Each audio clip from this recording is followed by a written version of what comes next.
CM Revanth రెడ్డికి మాజీ మంత్రి హరీష్ రావు సవాల్ విసిరారు. రేపు ఉదయం అసెంబ్లీ ముందు అమరవీరుల స్తూపం వద్దకు రావాలన్నారు. ఆగస్టు 15వ తేదీ లోపు రుణమాఫీ 6 గ్యారంటీలు అమలు చేస్తే తన ఎమ్మెల్యే పదవికి రాజీనామా చేస్తానన్నారు. ఇదే నిజమైతే సీఎం రేవంత్ రెడ్డి తన రాజీనామా లేఖతో గన్ పార్క్ వద్దకు రావాలన్నారు. ఇద్దరి రాజీనామాల్ని మేధావుల చేతిలో పెడతామన్నారు. మెదక్ లోక్సభ అభ్యర్థి గ్యారంటీల అమలుకు మలుపైతది. మనం గెలిస్తేనే రేపు కాంగ్రెస్ వాళ్ళ మెడలు వంచి అసెంబ్లీలో 6 గ్యారంటీలు అమలు చేస్తాం.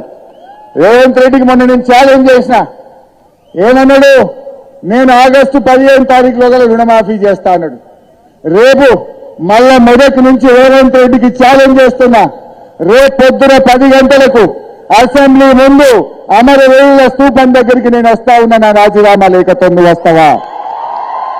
నువ్వు రాతమ్ముంటే, నువ్వు ఆగస్టు 15లోగా రుణమాఫీ చేసేది నిజమైతే, ఆగస్టు 15లోగా బాండ్ పేపర్ మీద రాసిచ్చిన 6 గ్యారంటీలు అమలు చేసే నిజమైతే రేపు గన్ పార్క్ దగ్గరికి మనమిద్దరం రాజీనామా లేఖలను మేధావుల చేతుల్లో పెడదాం.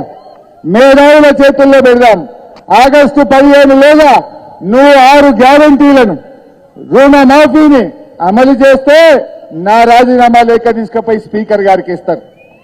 ఒకవేళ నువ్వు అమలు చేయకపోతే నీ రాజీనామా లేఖ తీసుకుపోయి గవర్నర్ గారికి ఇస్తారు. దానికి సిద్ధమేనా అని అడుగుతా ఉన్నా. నువ్వు దానికి సిద్ధమా అని అడుగుతా ఉన్నా. దమ్ముంటే రా, నువ్వు మాట మీద నెరవేర్చైతే రా. కానీ రాకపోతే తెలంగాణ ప్రజలకు అర్థమవుతుంది నువ్వు కొడంగల్ రాజకీయ సన్యాసం తీసుకున్నావన్నట్టు. తోక ముడిచినట్టే ఇప్పుడు కూడా నువ్వు తోక ముడిచినట్టే.